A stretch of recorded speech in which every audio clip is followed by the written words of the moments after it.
Okay, for those of you who have just had the privilege of watching the Miami Grand Prix, it was incredible, wasn't it?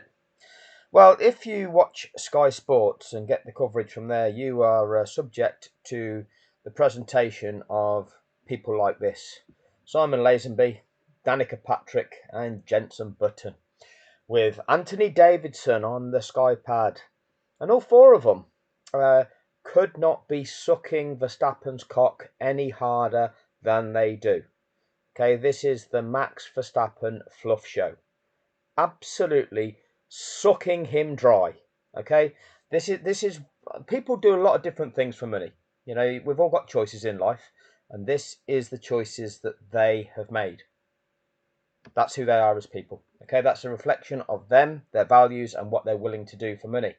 Now, the reality is, what we've seen as a Grand Prix was on the first lap. We saw turn two, Max Verstappen force Lando Norris off the road in a dirty move that just got overlooked.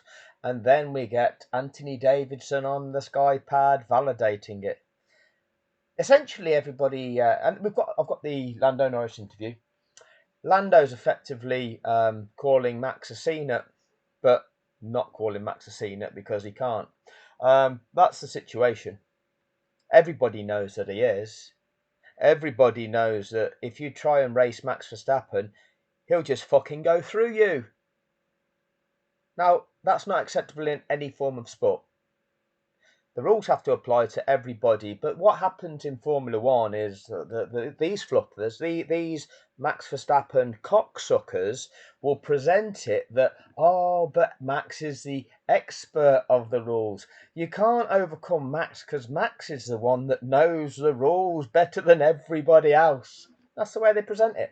And I'll prove it. I'll take you through all these videos and the way that they are saying that. If you're a football player, if you're a rugby player, if you're a player of any sport which is likely to involve any form of contact, then there's rules of engagement. There's what's acceptable contact and what is considered foul play. And in Formula One, there is the rules of engagement in terms of what is acceptable ways of overtaking and what is not, what becomes dangerous. Now, what happens with Max Verstappen is if you attempt to go past him, he would rather crash into you than yield position. And if you don't yield, then you are at extreme risk of there being an incident. And when such speeds are involved, you don't know what the outcomes are going to be. You're in an unpredictable situation. Now, fortunately, due to the improvements in safety in Formula One in recent years, we're not witnessing deaths of drivers in the way that historically there have been. But that's partially more by luck than judgment. We see what happened to Romain Grosjean, I think back in 2020, I think it was, when his car split in half and he suffered burns from it, but was lucky to be alive, really. Had that car just split in a different way, he could have easily been dead. Max doesn't care about that. Max doesn't care about outcomes like that. You're not going by me, otherwise I'm taking you out, is Max's attitude. But these cocksuckers will present that as Max being the expert of the rules. Later on in that race, Lando Norris himself was guilty of forcing Max Verstappen off the track. Now, this is what you then introduce as the dynamics into a sport. You know, if you're not going to apply the rules properly to a certain driver, then it causes the other drivers to have to take the law into their own hands, and it descends. Okay, this is why we have rules, this is why we have laws, and if you don't enforce them, then people feel they need to take the law into their own hands. Okay, because the people that are there to do their jobs aren't doing their fucking job. And that is the FIA not enforcing the rules against that perpetrator. And this is the media just validating that perpetrator. And then they'll suck his cock a bit more, saying that, oh, he's become pragmatic now that he's a father. Cocksuckers. Absolute gaslighting cocksuckers. And that's all they are. Absolutely all they are. So I've got loads of footage from the Grand Prix. I'll take you through the audio, the usual bullshit from Brundle and Crofty. Crofty pretending he doesn't know, Martin being the expert, correcting Crofty, all that bullshit narrative.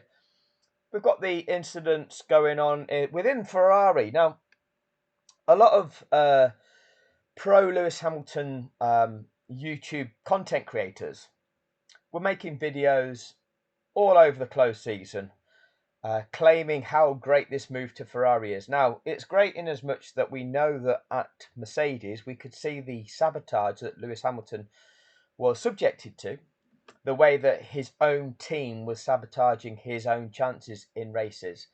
And you can only take Spa as the best example of that last year, where Hamilton dominated that race and his own team tried to deprive him of victory by switching Russell to a one-stopper, not telling him about it, and trying to ensure that that's the way that George could overtake Hamilton. Didn't work out for them because it ended up with George being underweight, but that's what his own team were willing to do to him. So it was a great thing that Hamilton left Mercedes, but in going to Ferrari, I wasn't convinced that Ferrari were capable of producing the most competitive car, because they've not been the most competitive car in recent season. But not only that, their strategy, their strategic calls have been appalling over recent years. Under Binotto, it was it Destiny's Child he sounded like. He'd get on the radio to the drivers and then go, question, well, what the fuck are you doing, mate? Are you telling these guys what you're doing, or are you asking them a question? Okay, because you're the guys with all the data. You're the guys that have got an overview of the overall event. You can see what's going on, all right? And you go, right, this is what we're going to do. And if you've not got people that are good enough to do that, get them. Piss poor decisions. It's as simple as that. And let's be clear, that's still the dynamic. People will big up Fred Vasseur. I'm not seeing it. I'm not seeing any great decision maker. I've not really seen that as being this guy's track record within the sport. So I don't know where that reputation comes from. I really don't. But today, I mean, for Hamilton, for those people that are fans of Hamilton, and I am, I respect Lewis Hamilton's ability as a motor racing driver. He's not a ragged driver. We see certain drivers almost be willing to put their car sideways. That's not Hamilton. Hamilton tries to keep things smooth. Hamilton tries to build. Hamilton tries to kind of build his race pace to a crescendo almost, and kind of get himself in the zone. The strategy that he was put on today, starting on the hard compounder tyres. I don't like this sort of strategy when you offset like that relative to the drivers. And the evidence of that is that were it not for that virtual safety car, other cars had pitted, and so Max Verstappen pitted. One of the Williams is pitted. Whether I can't remember whether it's Science or Albon. We'll go through it. And having came out of the pits, having changed their tyres, they were only a couple of seconds behind Hamilton, who hadn't changed. So going long means what? Well, Verstappen did pass Hamilton. The Williams car would likely have passed Hamilton. And then they're ahead of him on the track, lapping faster because they're on fresh rubber. And Hamilton then has to lose a further 20 odd seconds to him when he finally does pit. So how does that strategy work? Doesn't work very well, does it? By being in 12th position, which is where he started, and not making many place gains, then all that's happening is due to field spread, you're continually getting further and further and further behind everybody. And so your chances are gone. They were fortunate with the virtual safety car situation, enabling to have a cheaper pit stop than those around him, and that enabled him to leapfrog a couple of places. It enabled him to get past the Red Bull of Sonoda. And then once he was on the medium tyre, we were seeing Hamilton start building pace. Now, after the race, the excuse for not allowing him straight by Leclerc was about it being in DRS. No, no. When Hamilton was 2 or 3 seconds behind, we saw him making inroads. He was lapping half a second a lap faster. And again, we'll go over this. That wasn't due to DRS because you didn't qualify for having DRS. But then when Hamilton got within a second and a half, 1 second to qualify for DRS, the pace differential is not there, even with DRS, where it can make an overtake.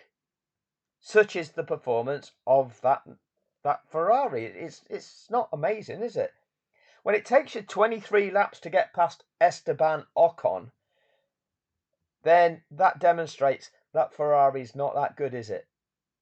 Esteban Ocon in a Haas, and it takes a driver like Lewis Hamilton that length of time to get by him.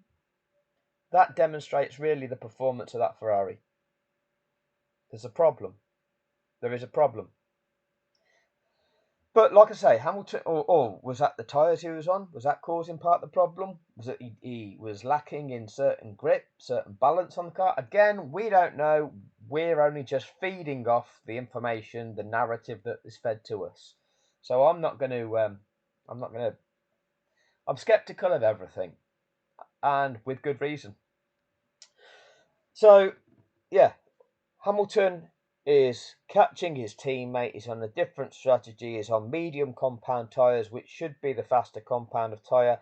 And rather than just immediately let him by and see if he can then chase down Antonelli and maybe even chase down Albon, what do? Nothing. So Hamilton, for around about 3 laps or so, is held up by Leclerc. That halts Hamilton's momentum that he was building. We have the kerfuffle that we hear on the radio. They'll take an age to decide that ultimately they're going to let Hamilton by. And then by which time he's lost that momentum. Whether it's harmed the tyres, whether it's harmed the rubber, I don't know. I don't know whether that's just bullshit narrative or not. Because that's what they tell us. But how true is that? We don't know. We're all in the dark on that because we are not in the sport. We're not tyre compound experts. We're not experts with the properties of the rubber that Pirelli have supplied to that race. So we're victims of having to rely on the information that they feed us. So whether that's the case, I don't know. Whether that's harmed Lewis Hamilton's tyres by being behind his teammate and suffering that way, I don't know. But then when Hamilton is passed, he immediately kind of jumps a second and a half, but then doesn't extend that. And he was making inroads into Antonelli's lead over him for a bit, but then it all seemed to drop off and it seemed to then stabilise at around about 4 seconds for a long period of time before it started then gently going down towards the 3 second mark. Eventually got back down to about the 2.5 second mark, all taking far too long, all because the halted momentum that he seemed to be building up ahead of steam on those medium compounder tyres initially after pitting seemed to just all go out the window, didn't it? And then, rightfully so, Ferrari switch it back. But what they should have done is let Hamilton bite immediately and go and see what you can do. And if you can do it, great. But if you can't, then we switch back because he's allowed you through. That's how you play a team game. Okay, Charles is on his hard tyres and you've just caught him very, very quickly. Great. Okay, off you go. You're on a different strategy, go for it. But you've been allowed through, and actually, if it turns out that you cannot extend on him and make places, then nearer the end of the race, having given that opportunity, you're going to repay the favour and give him that place back. That's how you play the team game. But what you're doing as playing the team game is giving yourself the opportunity as a team to advance positions on that race. So the Ferrari team finished, 7th and 8th? I think it was. Something like that. Now, could they have gained extra positions with one of those cars? Potentially. We'll never know if it's possible. Why is that? Because they fucked around. Piss poor strategy. Once again, a Formula One team with piss poor strategy.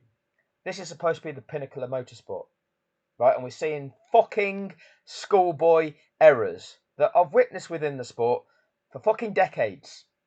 Now, some people in this world have got the ability to look at a situation and make the right call. Red Bull have had that for years. These people aren't unique.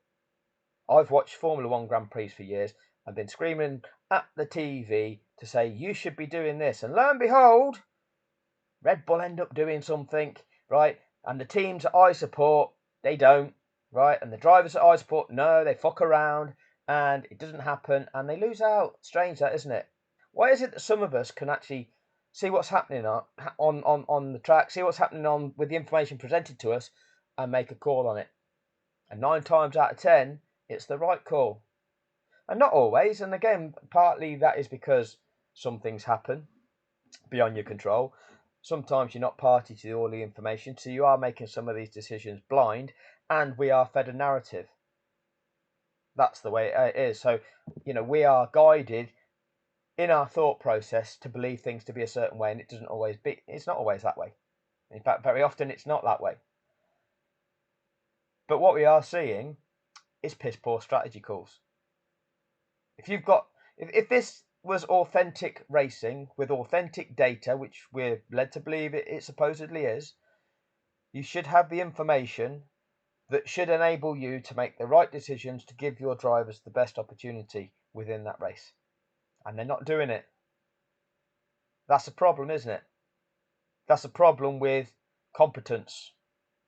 And that's a problem with the competence of those staff at Ferrari. It was a problem with the competence of those people at Mercedes. They got away with it at Mercedes because of the performance advantage that Mercedes benefited from for the years that they were dominant. So despite making poorer decisions than the Red Bull team, through a combination of Hamilton's ability and the dominance of the car that he was driving for a long period, they were able to overcome that. But it wasn't due to the greatness of the decision making. Maybe that was something that Mercedes did by design to spice up the show, adding that dynamic to make racing closer. Who knows?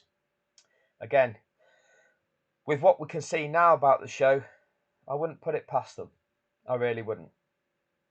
So there's lots of things that I'm actually going to do in the various reviews that I've got to come about this Grand Prix. The various different decisions made by race control. We've got lots of virtual safety cars as opposed to full-on safety cars. We've got examples of overtaking where cars went around the outside, hung it out, and the car on the inside left them just enough track room to enable them to have contact with the track. And we've got other instances where cars were ran off the track. Oh, the narrative about the new 2025 rules for racing, which are secret. We'll go through that and we'll see whether it is what I've been saying all this time is true, or whether the bullshit explanations that they've been coming out with that have to change each and every time they explain them, whether they're true or whether it's bullshit. Because Karun will tell you, nowhere does it state in these guidelines that the car on the inside has to remain on track. Oh, it's okay, both cars went off the track. Oh, it's all bullshit. It's all bullshit. Simple rules of engagement that have existed for decades that may now have to evolve them to the rules that Max is the expert of. Yeah, we'll manipulate these rules so that they fit what Max has just done. Yeah, because that makes Max the expert of the manipulated rules, doesn't it? Because they only work for Max. Yeah, funny one, that one, isn't it? Funny one, that was. Now, what I'd like you to do is, if you haven't already done so, please take a look at this video. Another human error. Comparing the human error that we saw in the pit lane in the sprint race with the so-called human error at Abu Dhabi 2021. Now, if you're relatively new to the channel, or if you haven't seen some of my older videos that are fully explaining and breaking down the aspects of the Abu Dhabi fraud, then please check out that video. And importantly, please share it. My videos are not going to go anywhere on the YouTube algorithm. Okay, the channel is going to be shadow banned. There'll be people here trolling it, claiming otherwise. But the truth is, YouTube will control the narrative. They will promote content that they want to promote based on the mystery formula of the algorithm that decides who gets recommended the videos and who doesn't. That's all bullshit, okay? I'm not going to go into it, but that is bullshit, despite what the trolls are going to say in the comment section to this video to try and argue otherwise. The truth is, the content that the people that actually pump money into platforms like this, and therefore the owners of this platform, want people to understand and believe. Well, that's the collective narrative that they want people of this world to believe in. And so that's the kind of content that gets recommended to people. Anything that exposes anything that's different to that, or that tends to get suppressed. That gets labelled conspiracy theorist channel. That gets labelled flat earther channel. You know, this is how they try and discredit and undermine the information. And so what will happen is it'll get exposed to a few people, and then they'll expose it to the trolls, and then you get the flood of the trolling comments into the comment section. And that's where it goes. Now, there's 108.7 million people that were defrauded by the Abu Dhabi fraud. Make no mistake, it was a fraud. Now, not all of them are going to have YouTube accounts, and not all of them are going to go looking on YouTube for their Formula One information. But there's a significant proportion. And of those millions of people that will look on YouTube, because there's F1 YouTube channels with well over 1 million subscribers. I think Formula One itself has got, 7 or 8 million subscribers to its Formula One channel on YouTube, whatever it is. Well, they do go looking on YouTube, and they're not being recommended my video exposing that it was fraudulent, are they? No, that doesn't get recommended by the algorithm. The YouTube mystery algorithm doesn't seem to think that those people that are interested in Formula One are interested in finding out the truth about what really was happening in Abu Dhabi 2021.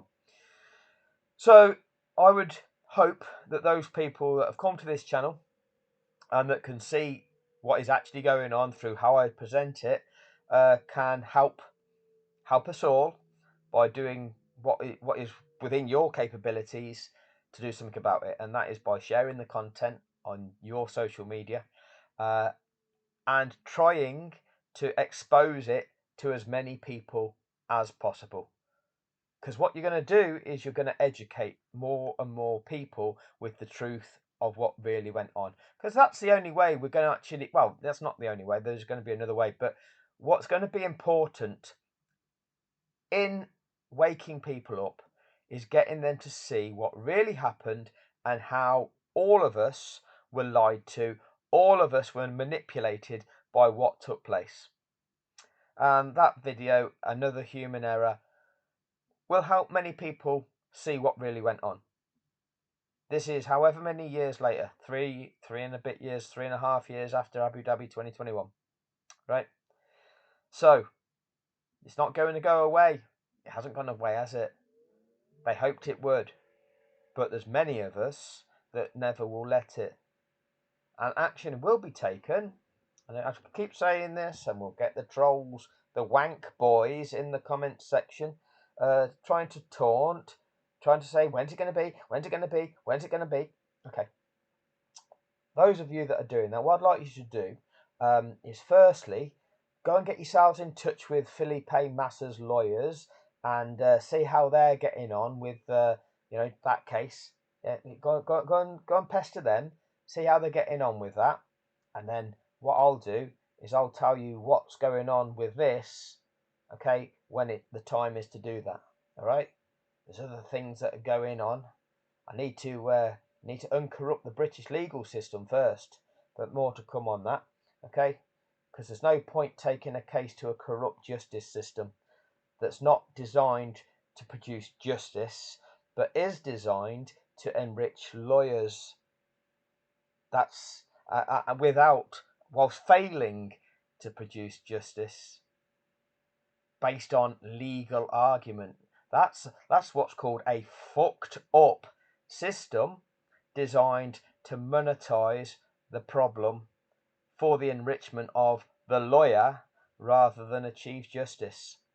That service, His Majesty's Courts and Tribunal Service here in the UK, that falls under the banner of the Ministry of Justice, which frequently fails to produce justice, but all the time does enrich lawyers. The two opposing arguments. One person has taken on the role of arguing for one case, and another has taken on the role of taking money to present the counter argument. Now, there is only one right and wrong in the context of a given situation. Yet the lawyer type, those people operating in the justice industry, they'll take money for presenting the argument on behalf of the perpetrator. That's a fucked up dynamic, isn't it? Never mind, we'll get there. We'll expose the corrupt fuckers along the way. Anyway, that'll do on this video. Like I say, if you can please share this video, have a look at Another Human Error. That will educate you about Abu Dhabi 2021 if you're not already familiar with it. It gives slightly more information in one video than what many of them do. And like I say, please start waking everybody up with what's really going on. Loads more to come about what we saw at Miami 2025. We'll break down the Lando Norris interview. We'll break down Rat Boy Davidson's analysis of each of these incidents and them sucking Max Verstappen's cock. All right, and all the incidents within the race. Thanks for your time, and back with loads more fairly soon, all being well. Cheers.